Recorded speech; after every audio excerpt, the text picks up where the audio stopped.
Hello everyone, আমি সুরভি। জ্ঞানজ্যোতি coaching সেন্টারের পক্ষ থেকে তোমাদের সবাইকে জানাই আরো একবার স্বাগত। আজকে আমরা CBPB university first semester major paper 1 এর একটি গুরুত্বপূর্ণ বিষয় নিয়ে আলোচনা করতে চলেছি। দেখে নাও আমাদের বিষয়টি কি রয়েছে। নদীর নিকাশি বা নদীর নকশা বা জলনিগম যে প্রণালী রয়েছে সেটা নিয়ে কিন্তু আজকে আমরা আলোচনা করব। আলোচনার প্রথমে একটি গুরুত্বপূর্ণ বিষয় নিয়ে তোমাদের সাথে একটি কথা শেয়ার করে রাখবো। দেখে নাও, তোমরা যারা ভাবছো আমাদের সাথে যুক্ত হবে, স্ক্রিনের নিচে দেখো দুটো নাম্বার দেওয়া আছে, যে কোনো একটি নাম্বারে কিন্তু তোমরা কল করে আমাদের সাথে যুক্ত হয়ে যেতে পারো।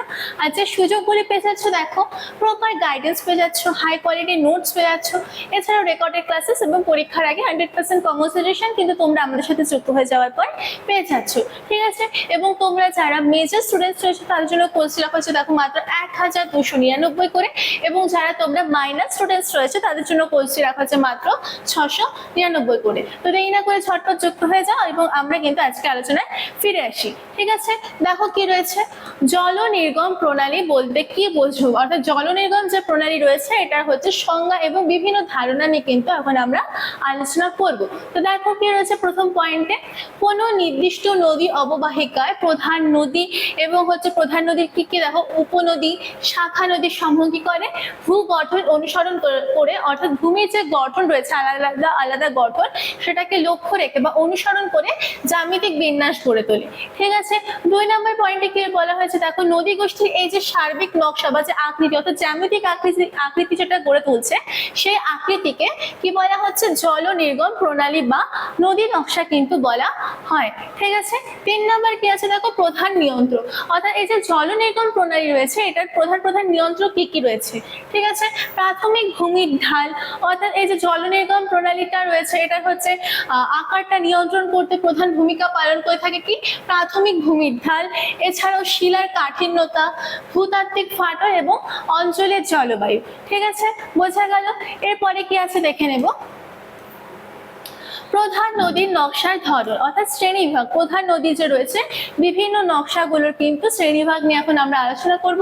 প্রথমে কিন্তু কি দেওয়া রয়েছে দেখো বৃক্ষরূপী, ঠিক আছে, নদী এবং তার যে হচ্ছে উপনদীগুলি রয়েছে সেগুলি গাছের ডালপালার ন্যায় অর্থাৎ মতো ছড়িয়ে পড়ে, ঠিক আছে। এক জাতীয় শিলাস্তরে বা মৃদু ঢালে কিন্তু এই প্রকার বৃক্ষরূপী জল প্রণালী কিন্তু গড়ে ওঠে, ঠিক আছে।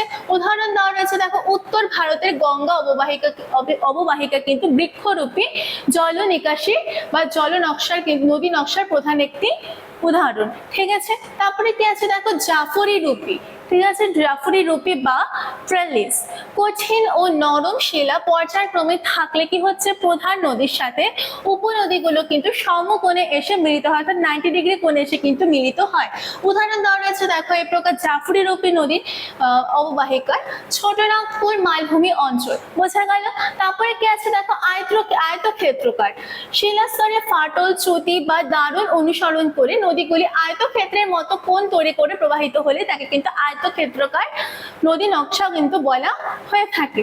এরপরে আরো কি কি শ্রেণীবিভাগ রয়েছে দেখো, কেন্দ্র বিমুখে কি বলা হচ্ছে কোন উচ্চ গম্বুজ বা পর্বত চূড়া থেকে নদীগুলো চাকার আড়ার মতো চারিদিকে ছড়িয়ে পড়ে। উদাহরণ রয়েছে কেন্দ্র বিমুখের দেখো অমরকণ্টক পর্বতমালা, ঠিক আছে। তারপর হচ্ছে কি আছে দেখো আরেকটি শ্রেণীবিভাগ কেন্দ্রমুখী, এর আগে বললাম কেন্দ্র বিমুখ, এবার আসছে কেন্দ্রমুখী।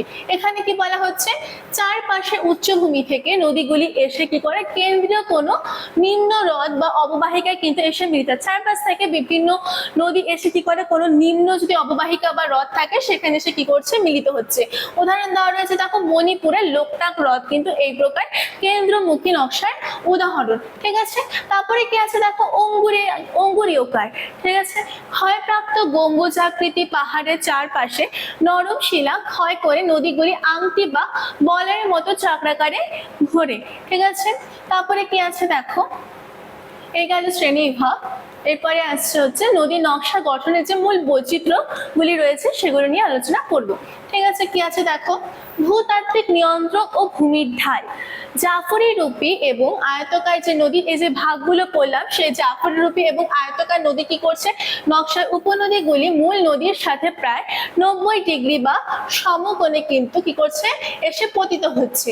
এটি ভূতাত্ত্বিক ফাটল বা নরম শিলার অবস্থানের প্রত্যক্ষ কিন্তু প্রমাণ দিয়ে থাকে।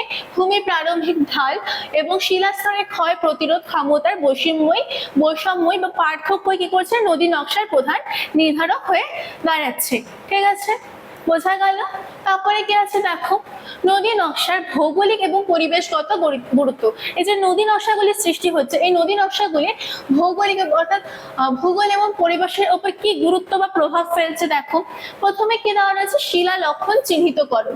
নদী নকশা বা পর্যবেক্ষণ করে, নদী নকশাকে পর্যবেক্ষণ করে বা পরীক্ষা করে ভূ অভ্যন্তরে শিলাস্তরে যে প্রবৃত্তি রয়েছে, ফাটল, ক্ষয় প্রতিরোধ ক্ষমতা সম্পর্কে কিন্তু জানা যায়।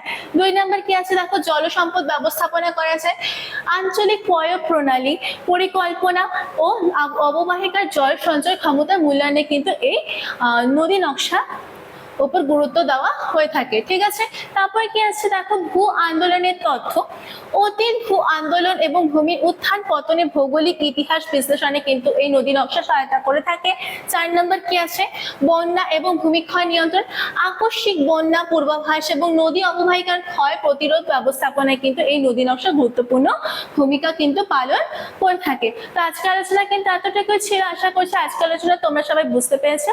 আজকের জন্য ক্লাস কিন্তু এতটুকুই ছিল। দেখা হচ্ছে পরে ক্লাসে। Thank you. বন্ধ কর।